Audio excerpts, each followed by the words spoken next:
श्री शिवाय नमस्तुभ्यम। जय श्री कृष्ण। दोस्तों, आप सबका अपने चैनल पुण्य धर्म में स्वागत है। शास्त्रों के अनुसार मासिक शिवरात्रि का दिन भगवान भोलेनाथ को सबसे प्रिय है। इसलिए कहा जाता है कि जो व्यक्ति मासिक शिवरात्रि का व्रत पूरे विधि विधान के साथ पूर्ण करते हैं, उन पर भगवान शिव की कृपा दृष्टि सदैव बनी रहती है और मनोवांछित फल की प्राप्ति होती है। शिव और शक्ति के संगम के पर्व को शिवरात्रि के नाम से जाना जाता है। वहीं शिवरात्रि का अर्थ शिव की रात्रि से है। इसलिए मासिक शिवरात्रि की रात को शिव जी की पूजा का विशेष महत्व है। कहते हैं कि शिव जी कृष्ण पक्ष की चतुर्दशी की मध्य रात्रि में अवतरित हुए थे। इसके कारण इसे मासिक शिवरात्रि के नाम से भी जाना जाता है। यह तिथि हर माह के कृष्ण पक्ष की चतुर्दशी तिथि को आती है।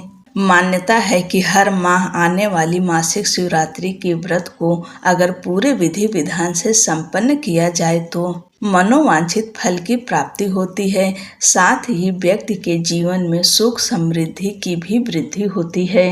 इस बार भाद्रपद शिवरात्रि का व्रत 21 अगस्त दिन बृहस्पतिवार को रखा जाएगा। इस दिन बेहद शुभ योग बन रहे हैं। इस दिन अमृत सिद्धि योग, गुरु पुष्य योग, सर्वार्थ सिद्धि योग, ये तीनों योग भाद्रपद शिवरात्रि के दिन बन रहे हैं, जो कि बेहद ही शुभ हैं। इस दिन गुरु पुष्य योग पूरे दिन है। आप इस दिन कोई भी शुभ कार्य करना चाहें या कुछ खरीदारी करना चाहें तो आप कर सकते हैं। आज का दिन बेहद ही शुभ है। आप सब शिवरात्रि का व्रत रखते हैं तो भी और नहीं रखते हैं तो भी आज के दिन शिवरात्रि की कथा अवश्य सुननी चाहिए। भगवान शिव का ध्यान करते हुए आप सब इस कथा को सुने। पौराणिक कथा के अनुसार प्राचीन समय में चित्रभानु नामक एक शिकारी था। वह रोज जंगल में जाकर शिकार करता और ऐसे ही अपने परिवार का पालन पोषण करता था। चित्रभानु उसी नगर में रहने वाले एक साहूकार का कर्जदार भी था और आर्थिक तंगी के कारण ऋण नहीं चुका पा रहा था। एक दिन साहूकार ने गुस्से में आकर चित्रभानु को शिव मठ में बंदी बना लिया। संयोग से उसी दिन मासिक शिवरात्रि थी। मासिक शिवरात्रि के कारण शिव मंदिर में भजन और कीर्तन हो रहे थे, जिसका बंदी शिकारी चित्रभानु ने पूरी रात आनंद लिया। अगली सुबह साहूकार ने शिकारी को अपने पास बुलाया और ऋण चुकाने के लिए कहा, जिसके बाद शिकारी चित्रभानु ने कहा, सेठ जी, मैं कल तक आपका पूरा ऋण चुका दूंगा। शिकारी के वचन को सुनकर सेठ जी ने उसे छोड़ दिया। सेठ से आजाद होकर शिकारी शिकार के लिए जंगल में गया, किंतु पूरी रात बंदी गृह में भूखा प्यासा होने के कारण वह थक गया और शिकार की खोज में जंगल में बहुत दूर आ चुका था, जहां से उसे लौटने में सूर्यास्त होने लगा। जिसके कारण उसने सोचा, आज तो रात जंगल में ही बितानी पड़ेगी। ऊपर से उसे कोई शिकार भी नहीं मिला था जिसे बेच वो सेठ जी का ऋण चुकाता। यह सोचते सोचते वह एक तालाब के पास पहुंचा और भरपेट पानी पीकर सुस्ताने के लिए एक बेल के पेड़ पर चढ़ गया, जो उसी तालाब के किनारे पर था। उसी पेड़ के नीचे एक शिवलिंग था, जो पत्तियों से ढके होने के कारण नहीं दिख रहा था। कर्ज चुकाने और परिवार के लिए खाना लाने की चिंता में व्याकुल शिकारी चित्रभानु पेड़ पर बैठे बैठे बेलपत्र को तोड़ तोड़ कर नीचे गिराए जा रहा था। संयोगवश वो सभी बेलपत्र भगवान शिवलिंग पर ही गिर रहे थे। शिकारी चित्रभानु रात्रि से लेकर पूरे दिन भूखा प्यासा था, जिसके कारण उसका मासिक शिवरात्रि का व्रत हो गया था। कुछ समय बाद उस तालाब पर पानी पीने के लिए एक गर्भवती हिरणी आई और पानी पीने लगी। हिरणी को देखकर शिकारी चित्रभानु ने अपने धनुष पर तीर चढ़ा लिया और छोड़ने लगा। तभी गर्भवती हिरणी बोली, रुक जाओ, मुझे मत मारो, मैं गर्भवती हूँ और तुम एक साथ दो जीवों की हत्या नहीं कर सकते। परंतु मैं जल्दी ही प्रसव करूंगी, जिसके बाद तुम्हारे पास आ जाऊंगी, तब तुम मेरा शिकार कर लेना। उस हिरणी की बात सुनकर चित्रभानु ने अपने धनुष को नीचे कर लिया और हिरणी झाड़ियों में लुप्त हो गई। इस दौरान जब शिकारी ने अपने धनुष की प्रत्यंचा चढ़ाई और ढीली करी तो कुछ बेलपत्र टूटकर शिवलिंग के ऊपर गिर गए, जिसके कारण शिकारी के हाथों से प्रथम पहर की पूजा भी हो गई। कुछ समय बाद दूसरी हिरणी झाड़ियों से निकली, जिसे देखकर शिकारी के खुशी का ठिकाना नहीं रहा। चित्रभानु ने उस हिरणी का शिकार करने के लिए फिर से धनुष उठाया और तीर छोड़ने लगा। तभी हिरणी बोली, हे शिकारी, आप मुझे मत मारो, मैं अभी ऋतु से निकली हूँ और अपने पति से बिछड़ गई हूँ। उसी को ढूंढती हुई मैं यहाँ तक आ पहुँची। मैं अपने पति से भेंट कर लूं, उसके बाद तुम मेरा शिकार कर लेना। यह कहकर वह हिरणी वहां से चली गई। इस दौरान शिकारी चित्रभानु 2 बार अपना शिकार खो दिया था, जिससे और चिंता में पड़ गया। उसे सेठ जी का ऋण चुकाने की चिंता हो रही थी। जब शिकारी दूसरी बार हिरणी का शिकार करने के लिए धनुष पर प्रत्यंचा चढ़ाई तो फिर से कुछ बेलपत्र धनुष के टकराने के कारण टूटकर शिवलिंग के ऊपर गिर गए। ऐसे में पूजा का दूसरा पहर भी संपन्न हो गया। ऐसे में अर्धरात्रि बीत गई। कुछ समय बाद एक हिरणी अपने बच्चों के साथ तालाब पर पानी पीने के लिए आई। इस बार चित्रभानु ने बिना देर किए धनुष पर प्रत्यंचा चढ़ाई और तीर को छोड़ने लगा।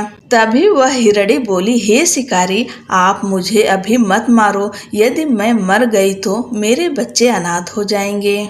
मैं इन बच्चों को इनके पिता के पास छोड़ आऊं, जिसके बाद तुम मेरा शिकार कर लेना। उस हिरणी की बात सुनकर शिकारी चित्रभानु जोर से हंसने लगा और कहा, सामने आए शिकार को कैसे छोड़ सकता हूँ? मैं इतना भी मूर्ख नहीं हूँ। 2 बार मैंने अपना शिकारी खो दिया है, अब तीसरी बार नहीं खोना चाहता हूँ। शिकारी की बात सुन हिरणी बोली, हे शिकारी, जिस प्रकार तुम्हें अपने बच्चों की चिंता सता रही है, उसी प्रकार मुझे अपने बच्चों की चिंता हो रही है।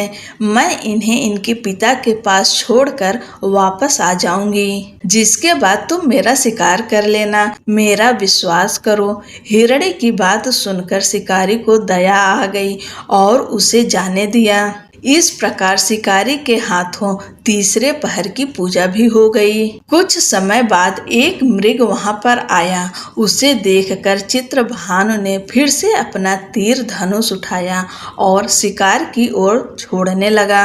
तभी मृग ने बड़ी विनम्रता से बोला, हे शिकारी, यदि तुमने मेरे 3 पत्नियों और छोटे बच्चों को मार दिया है तो मुझे भी मार दो, क्योंकि उनके बिना मेरा इस दुनिया में कोई नहीं है। यदि तुमने उनको नहीं मारा है तो मुझे भी जाने दो, क्योंकि मैं उन 3 हिरणियों का पति हूँ और वो मेरी ही तलाश कर रही हैं। यदि मैं उन्हें नहीं मिला तो वो सभी मर जाएंगे। मैं उन सभी से मिलने के बाद तुम्हारे पास आ जाऊंगा, जिसके बाद तुम मेरा शिकार कर सकते हो। उस मृग की बात सुनकर शिकारी को पूरी रात का घटना चक्र समझ आ गया।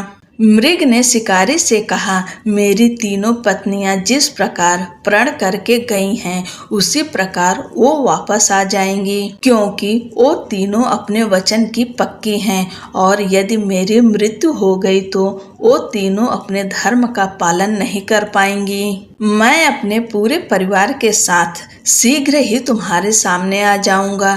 कृपा करके अभी मुझे जाने दो। शिकारी चित्रभानु ने उस मृग को भी जाने दिया और इस प्रकार बार बार धनुष उठाने और नीचे रखने में बेलपत्र गिरने के कारण अनजाने में उस शिकारी से भगवान शिव जी की पूजा संपन्न हो गई, जिसके कारण शिकारी का हृदय बदल गया और उसके मन में भक्ति की भावना उत्पन्न हो गई।